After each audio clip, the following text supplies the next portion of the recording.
Yo les gars, c'est Paul Libetien, j'espère que vous allez bien. Aujourd'hui, on a une grosse interview avec une big star du football ivoirien. Cette star a remporté la CAN en 2015 et cette star a joué dans un club de football très célèbre appelé le Paris Saint-Germain. On va découvrir tout de suite de qui il s'agit.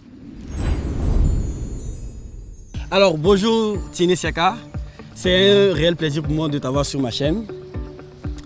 Et on va s'adonner à une série de petites questions pour essayer d'apprendre plus sur ton incroyable carrière. C'est gentil, merci. Et ça me fait plaisir aussi d'être là aussi avec toi. Merci le père, sans problème. D'accord, on commence. La première question, c'est de savoir à quoi rêvait Tiene Siaka enfant. Déjà, étant tout petit, c'est de taper dans le ballon comme on disait à l'époque.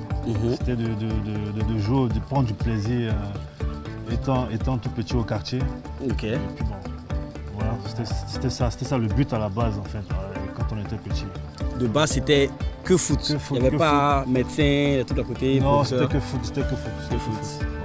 On rêvait foot, on dormait foot, on pensait foot. Ah super, super.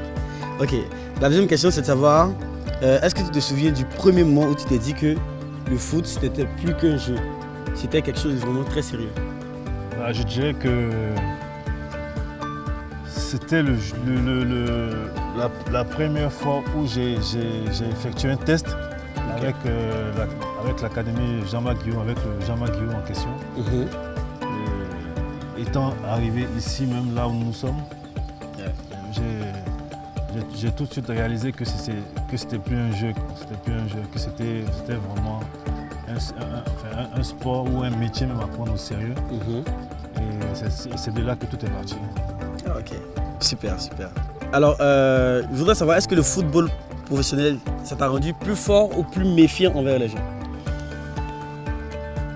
En termes de, je veux dire, si on parle d'homme, en tant qu'homme, oui, ça m'a forgé. En tant qu'homme, parce que c'est beaucoup d'aspects qu'on traverse, qu'on voit, qu'on subit aussi. Donc, je veux dire, ça m'a beaucoup forgé. Et ça m'a permis aussi d'avoir aussi une carapace pour ne pas, je veux dire, se faire gruger ou se faire avoir. Ok, super, super.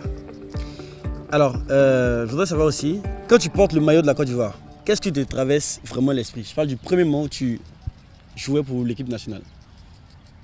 Je pense qu'il n'y a pas mieux à définir l'émotion, l'engouement, à porter un maillot de son pays. Je pense que c'est un plaisir immense pour moi en tout cas de porter ce maillot-là. Maintenant, est-ce que je me dis aussi, est-ce qu'il n'y a pas une sorte de pression? Parce que si je vois un peu comment nous on réagit quand on voit nos pros jouer à la télé là. Est-ce qu'il n'y a pas un truc en mode si ils aillent un peu sur le terrain, quand je vais rentrer à la maison au quartier, ils vont me viser un peu? Non, mais ouais, c'est vrai qu'il y a tous ces aspects là, mais je veux dire que étant professionnel, c'est des choses que tu joues là-dessus, tu apprends, tu t'emmagasines là-dessus. C'est d'avoir de l'expérience là-dedans. Je te dis, bon, si on t'appelle en sélection, il y a forcément, tu ne vas pas être tout le temps à 100%. Il y a aussi des jours creux où tu fais de bons matchs, ou tu ne fais pas de bons matchs. C'est de donner le meilleur de toi-même. Pour pas que tu sois critiqué. Bon, après, on est tous footballeurs. Oui. Ça arrive de faire de bons matchs, de mauvais matchs. Mais le plus important, c'est de donner le meilleur de soi-même. Ok. Super, super. Alors je veux savoir, quand tu observes les jeunes d'aujourd'hui, les jeunes qui jouent au football, qu'est-ce qui t'inquiète un peu? Si tu as vraiment des inquiétudes. Je dirais avec cette génération d'aujourd'hui, je dirais plutôt précipitation. Précipitation et envie dans mes craintes. Et puis après, si j'ai un conseil à leur donner, c'est de rester humble. Et de poursuivre son chemin tel qu'il est tracé.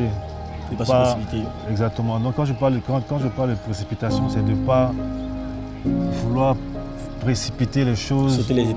Sauter les étapes, par exemple. Tu as commencé, par exemple ici nous sommes à Sol-Béni et que tu veux directement aller t'entraîner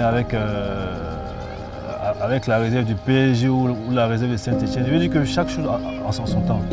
C'est de vraiment prendre son temps et de vraiment vivre sa passion avec beaucoup d'humilité. Je pense que c'est en faisant ça que nos jeunes pourront tracer leur voie. Ok, super. Alors la dernière question, c'est de savoir quel est ton plus grand et beau souvenir de ton passage ici à Solbeni?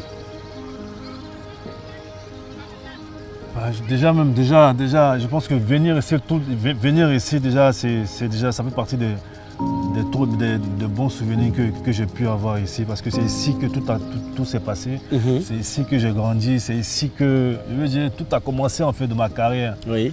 Là, nous sommes en train de parler. Là, c'était notre classe. Ici? Oui, exactement. Là, Okay. là c'était notre classe, et de l'autre côté, c'était le dortoir.